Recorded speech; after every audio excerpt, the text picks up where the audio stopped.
یہ پیغام ہے امن کا، سکون کا اور زندگی کا اصل مقصد جاننے کا۔ یہ پیغام ہے اسلام کا۔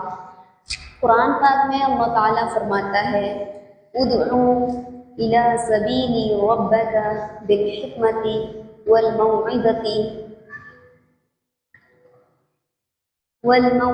الحسنہ، یعنی اپنے رب کے راستے کی طرف حکمت اور نرم انداز میں بلاؤ۔ اسلام کوئی جبر نہیں بلکہ انسان کی فطرت کے مطابق آسان دین ہے۔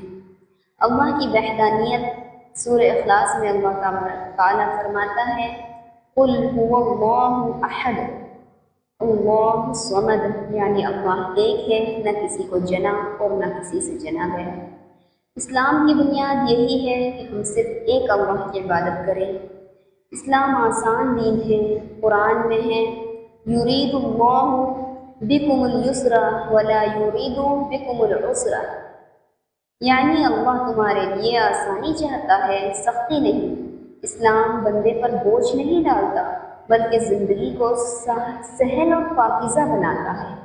رسول اللہ صلی اللہ علیہ وسلم کا اخلاق، نبی اکرم صلی اللہ علیہ وسلم نے فرمایا تم لوگوں کو آسانی دو، مشکل نہ ڈالو، خوشخبری دو اور متنفر نہ کرو۔ آپ صلی اللہ علیہ وسلم کی زندگی بہترین اخلاق کی عملی مثال ہے۔ ہزاروں غیر مسلم صرف آپ کے اخلاق دیکھ کر مسلمان ہیں۔ اسلام سب کے لیے رحمت ہے۔ قرآن میں ہے وَمَا أَرْسَلْنَاكَ إِلَّا رَحْمَةً لِلْعَالَمِينَ، یعنی ہم نے آپ صلی اللہ علیہ وسلم کو نہیں بھیجا مگر پوری کائنات کے لیے رحمت بنا کر۔ اسلام کسی ایک قوم کا نہیں بلکہ پوری انسانیت کا دین ہے۔ میرے عزیزوں، میری عزیزوں، اسلام وہ دین ہے جو دل کو سکون دیتا ہے، جو انسان کو انسانیت سکھاتا ہے اور جو ہمیں بتاتا ہے کہ ہمارا اصل مقصد اللہ کی عبادت اور اس کی رضا ہے۔ اسلام ہمیں محبت کا پیغام سکھاتا ہے۔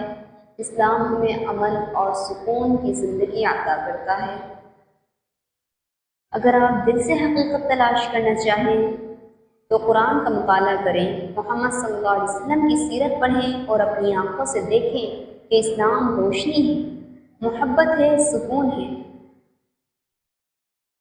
آخر میں صرف اتنا ہی کہنا چاہوں گی، اسلام قبول کرنے سے انسان اپنی اصل پہچان اور حقیقی کامیابی کو پا لیتا ہے۔ آئیے اس روشنی کو گلے سے لگائیں۔